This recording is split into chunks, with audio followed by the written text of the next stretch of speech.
a page, a medieval page, somebody who's in training. He's not like one to apprentice for a knight. I feel like he's an apprentice for some type of a doctor, some type of a medicine man, or something like that, because he's in a room with a desk and a lot, like huge volumes of books all around him, so bookshelves and things like that. And I feel like he's studying medicine. It seems like he's doing something related to medicine, related to alchemy, related to human anatomy or physiology or something like that. So it's a very medieval type of a setting. So I see this guy, he looks like he's 14 or 15, he's in training, and there are a bunch of books, thick volumes of books just in front of him. And he's holding one of those quill writing pens. And he's thumbing through the books. He's trying to find an answer. He's trying to like figure out something, solve a problem or something that is really, really theoretical, something that's complicated, something that's really occupying a lot of his time. So outside, it looks like, through the window of the study, it looks like it's dark outside, and he's got um, a little pot of oil, and there's a wick, so he's really burning through the midnight oil. Like, that's what it feels like to me, staying up really late to study something. And he's getting frustrated because he's not able to find an answer, to find some type of a solution. And then he's all like, I'm not going to be able to sleep if I don't find a solution. And he was all like, okay, well, I need to take a break anyway, so let me just go and, boil some water or cook some water and get like, make some type of something to drink. That's what it feels like to me, something warm. And as soon as he gets up from his desk, he goes and, pours water into a boiling pot. The solution comes to him. I see him like come up with solution. His face lights up.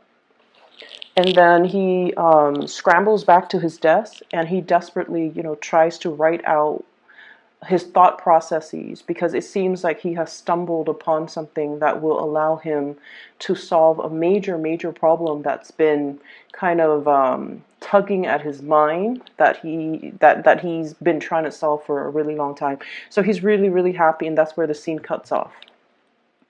And then I'm also seeing another scene where there are two pages as well. So they're like probably 15, 16 years old, teenage boys. They're in this grassy field, and they're practicing their swords, okay? They're practicing with their swords. They're practicing fighting with their swords, and they have these wooden swords.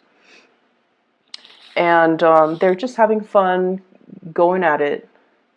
And then like things are just really, really fun. And then this really pretty young girl walks out, and she was all like, I made you guys some drinks or some food, some sandwiches or something. And then as soon as they see her, I feel like the environment or the atmosphere changes. And then rather than just playing, I feel like they're getting a little bit more competitive, because they're trying to like one up one another in order to impress her. So then the what starts out as just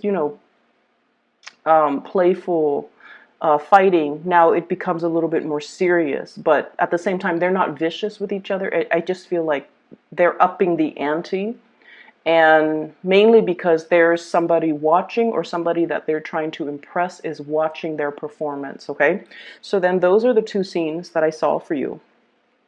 So first of all, with this first scene, it seems to me as if there's a very, very simple solution that is kind of like right in front of you.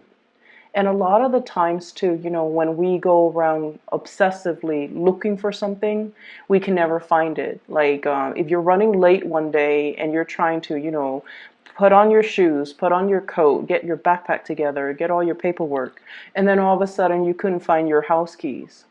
And then you waste like another 15, 16 minutes, like turning up your entire house trying to find your car keys. And when we're in that state where we are desperately looking for something, or we're desperate for something, the energy around us can feel very, very fragile. It can seem very destabilizing. And in that type of an environment, it's hard for us to think strategically. It's hard for us to think straight. And it's hard for us to calm ourselves and collect our thoughts and to really, sit down and just be like, okay, when was the last time I saw my keys? Was it last night? Where did I go last night? Did I put it in my coat pocket? Did I put it in the side of my bag? Did I put it on the counter? So it's almost like you kind of need to take a moment to really retrace your steps and to really arrive at, okay, what have I done already? What didn't work? Why exactly didn't it work? And bouncing off of what has already worked in the past, what other avenues can I try? So I definitely feel like, you're desperately looking for a solution, looking for answers, looking for some type of a resolution to a situation. And it seems as if there are many, many ways in which you could resolve the situation. But I almost feel like the easiest answer is probably right in front of you. So you need to take a moment and, try to really lay out all the options and all the possible choices so that you can arrive at probably the fastest and the quickest solution. Okay. So I'm sensing that many of you have been dealing with some type of a stressor in your life. And I feel for some of you, it might be like work, career, status, prestige, money, finance. Okay, so all clumped up in that arena. And the reason that I say that is because we have these two cards that are coming through. We have the Wheel of Fortune, and the Wheel of Fortune is a major arcana card, so it usually denotes major life choices, big, big, big pictures, big turns of events. So this is not just about, what am I going to buy for groceries later on today? What am I going to cook tomorrow? Where am I going to eat with my friends when we go out for dinner, next week? This is not like those mundane, really insignificant or decisions that in the greater scheme of things don't matter. This is about big life decisions, big career paths. What do I want to do with my time? What do I want to build towards? What do I see myself doing in about 5 years' time? Do I see myself staying in this situation or even this work environment or in this partnership or whatever it is? These are major life decisions, and it seems like there's like a fork in the road that many of you have recently encountered. And on top of it is the Tower in the reverse position. Change in housing environment, wanting to take a different path. So whatever we have been doing, I feel like in some ways it's like it's not bringing us the emotional fulfillment anymore. Ace of Cups in the reverse. There's a different path that is kind of laid out ahead of us. The star points us to the way. And if we look back at, when before the GPS was invented, before we had access to smartphones, people rely on the stars to navigate. For example, if you're in a ship and all you have access to are the skies, then you're going to rely on the stars in order to point you in the right direction. And then even, further, biblical times, people rely on the stars to make predictions, rely on the stars to kind of point them towards the right direction. So what I'm feeling here is there is a new door that is opening up for you. And you already know that change is very, very imminent because where you are staying right now, I just feel like it's lackluster. Okay? Either it's not proving to be emotionally fulfilling, or some of you might feel like you're not able to find a community of people, find like-minded people, or find people who jive with your energy. And you might even feel almost a little bit isolated, like you're not able to find that community or that group of friends or meet new people or, have emotionally fulfilling, even philosophical conversations that you guys really, really love. So with the Three of Cups in the reverse, options for socializing, options for really connecting with people on an emotional level might be a little bit lacking in your environment. And some of you are potentially, with the Tower in the reverse, thinking about changing house, thinking about changing work, thinking about like branching out and creating a new social circle, branching out and finding more people that are like-minded with you. And so I definitely feel an environment where you feel like it has really outgrown its purpose, or you have outgrown a situation and you're figuring out your major big next step. Okay. So that's what I'm feeling here with that first imagery, where the answer is actually right in front of you. And I almost feel like, you're coming into this sense of awakening as to what you need to do, and how this major new revelation or information or way of doing or solution is really going to help you propel you to the next phase in your life. Some of you might be in some type of environment where you have to produce. Okay, there's either a lot of like sending and forwarding. I'm seeing with the large volumes of books, a lot of research. Even I see some people who might have to disseminate information to a large group of people. So, for example, if you're in a work environment where things are very structured from the top down, the top sends out memos as to how to do procedures, how to get things done, how to properly do something. You read all the emails, all the attachments, and then you have to find kind of like rewrite it into layman's terms for the common people, and then you have to forward it to all the people so that they know the exact procedures or the exact protocol as to how to do something. So not only are you, problem solving for yourself, you also have to explain it in a way where it reaches a large audience and it's digestible. So you're breaking down really complex things, concepts, ideas, abstract things and concepts and ideas, and you're trying to make sense of it, not only for yourself, but how to teach it or how to give that information out to other people. So it's almost like a transfer from more of a theoretical framework or more of a theoretical realm into more of the practical realm. What does this information mean?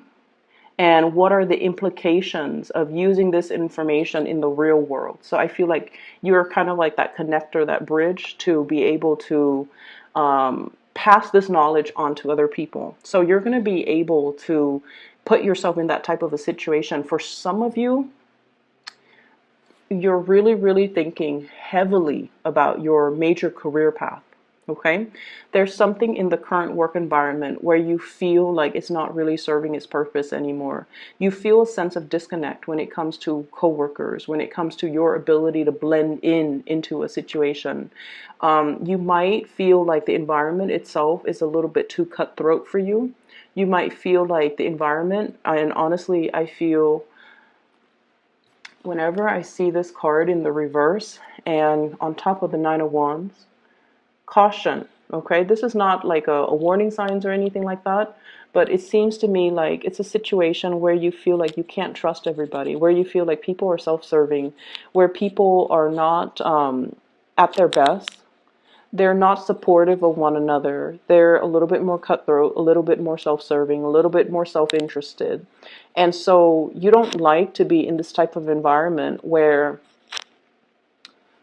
you're a big air signs in general, or major team players. They like to share information. They like to share knowledge. They like to crowdsource. They like to, pick ideas or pick other people's brains or share thoughts. Okay, share knowledge, share processes, share best practices.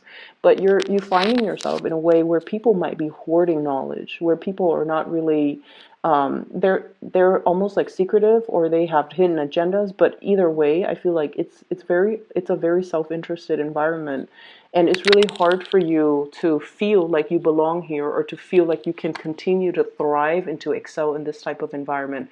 So something like the passion has already kind of like trickled out in this type of environment, and you're not really feeling like you want to stay in here any longer. So you're contemplating some major change, and I feel like you're mulling over the decision. You're mulling over, if I were to do this, what's going to happen? If I were to take this other course of action, what's going to happen? And I also feel there's a huge thing here about, money is going to come in, maybe not yet, but you're going to feel yourself. You're going to feel the ground from under you is going to start to stabilize. Okay. So whatever it is that has broken down, it's being swept away, so something better, something that is more in alignment with you can come into the picture. This is the Nine of Cups, and we have the Star card. Together, wish fulfillment, getting exactly what it is that you want, and being in an environment where you are emotionally nourished, where you are emotionally fulfilled, and you are pretty much, kind of like getting it all, the social circle, the camaraderie in the work environment, the financial abundance, as well as the emotional support. And you're going to feel like the ground from under you is going to stabilize itself once more. And so the question here is, what is this big solution that you have just discovered for yourself? I feel for many of you, you have come up with some type of a plan as to, and what I'm feeling is as to like, how hard do I want to fight for this? So that's what I'm hearing. And the way that this is playing out is for some of you who might be in a relationship where you feel like you have to compete with another person for somebody's attention, where you feel almost like you're in an environment where it's like, showing up one another. You're trying to be a good sport about it, but I feel like it could be a little bit of a competitive environment. And competition is not something that Libras feel comfortable thriving in. So an environment that's conflictual or competitive or too cutthroat, that's not something that you want. That's what your shadow side, the Aries energy, really, really likes. But I feel like for you guys, you're very, very harmonious, and you're very like conflict avoidant, and you want an environment where everyone gets along, where everyone behaves in a proper and polite manner, where things move smoothly and communication is thorough and concise. And so there might be a situation here in particular with a specific person that might have been contentious for quite some time. And I'm seeing a lot of water energy, a Pisces, a Cancer, or a Scorpio. And I feel like this is a situation where it's kind of like on its last leg. Okay, you have been actively trying to revive it. And we have here, this is the Knight of Cups, water sign, Pisces, Cancer, Scorpio, as well as the Ace of Cups in the reverse. So I feel like, there was somebody here, or there is somebody here that you have really, really loved, and they really, really care about you. But I feel almost like you might not be feeling what they're feeling. You might not love them as much as they love you. You might not have your 100% in this situation. And some of you might be wishing to just, exit the relationship and just kind of be on your own, or to pursue other people. The Star card usually indicates independence. It indicates self-love. It indicates as well like healing. And it indicates a situation where we might be okay on our own. We might not need to be in that relationship to feel whole. And we would rather, be in a really healthy relationship, or be in a relationship where we are completely in love, rather than stay in a relationship where, yes, there's stability, but there isn't that passion, that chemistry, that love, and that mutual connection. So I feel like some of you are in a connection with somebody where that intellectual stimulation might not be there, okay? And the communication as well. It's like you don't really see eye to eye. Eight of Wands, fast, swift communication and contact. And communication where you say one thing and they just get you. You don't have to over explain. In the reverse, it can create communication issues where two people have to constantly over explain, or two people, just communicate on different wavelengths. And so it's not really conducive to a very harmonious type of a relationship. You might even have different hobbies, different interests, different activities that you do.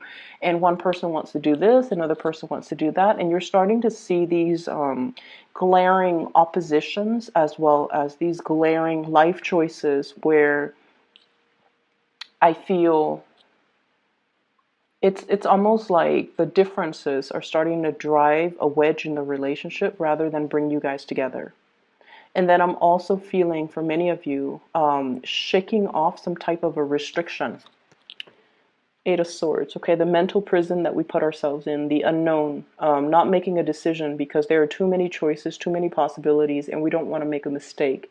And this is a card where somebody is often very, very hard on themselves, and they don't want to fail. There might, I'm hearing as well, limited resources to do all the things that we want to do. So we can only pick one of those options, okay? And we don't know which one is the best one for us yet because we're stuck in this headspace where we are constantly doubting ourselves.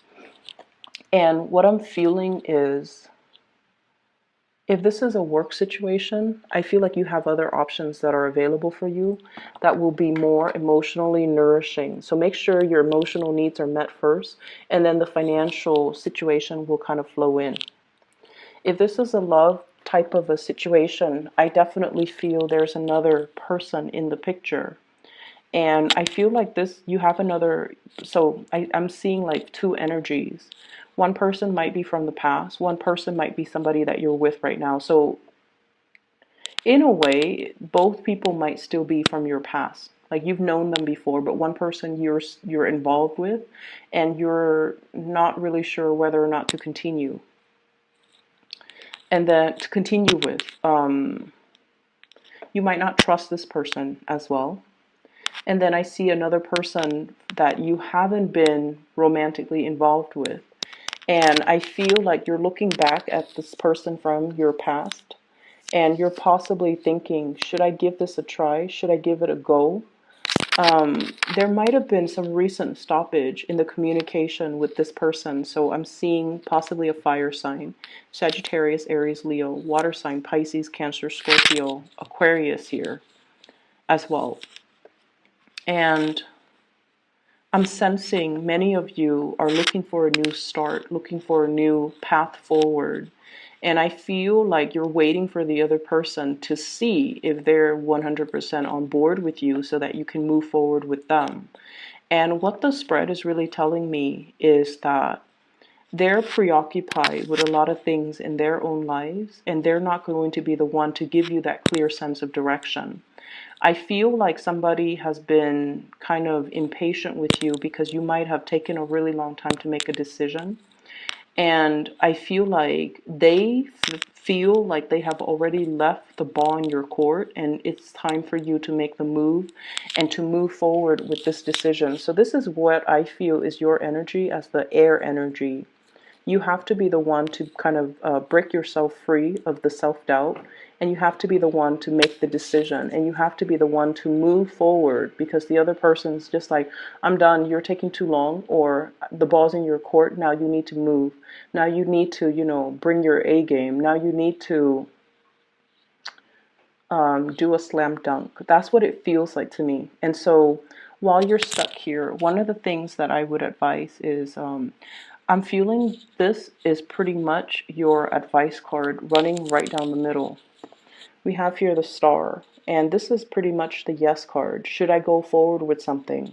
Spiritually, the answer for you is yes. Should I move forward with a person? The answer is yes. Should I move away from a person? The answer is yes. Because it's not really serving your emotional stability, or it's not really adding to your emotional happiness in the long run, and you have other things that are going to be able to do that for you. Okay, so the second message, or the second image that came into the picture with the two kids fighting, and the girl comes into the picture, and then the boys become a little bit more harsh or more aggressive when it comes to showing off their swordsmanship. What it means to me is things can be very, very nice and all fun and games, right? But whenever we have something at stake, or whenever there's something on the table, which is, there's something there, there's a prize, or there's ramifications, or there are consequences, that's when we get ourselves into this situation. And that's when we find ourselves overthinking, overanalyzing, wanting something pretty badly, and afraid that we might not have the skills, wanting something really badly, Nine of Cups, and we might feel like we're afraid that we don't have the skills, we don't have the proper preparation, that we're not good enough, that we're not really sure if we should go for it. And the thing is, if you don't go for it, you will never know. Okay, so you kind of have to take the initiative. You kind of have to take a few risks here to get you closer to the things that you want. Okay. So I will leave it at that. I hope the reading is helpful. For those who are still emailing me regarding private readings, I am no longer doing private readings, but I do have a psychic that I've used her services for quite some time, and I highly recommend her if you're looking to get a reading for yourself, for spiritual guidance, or for someone you know.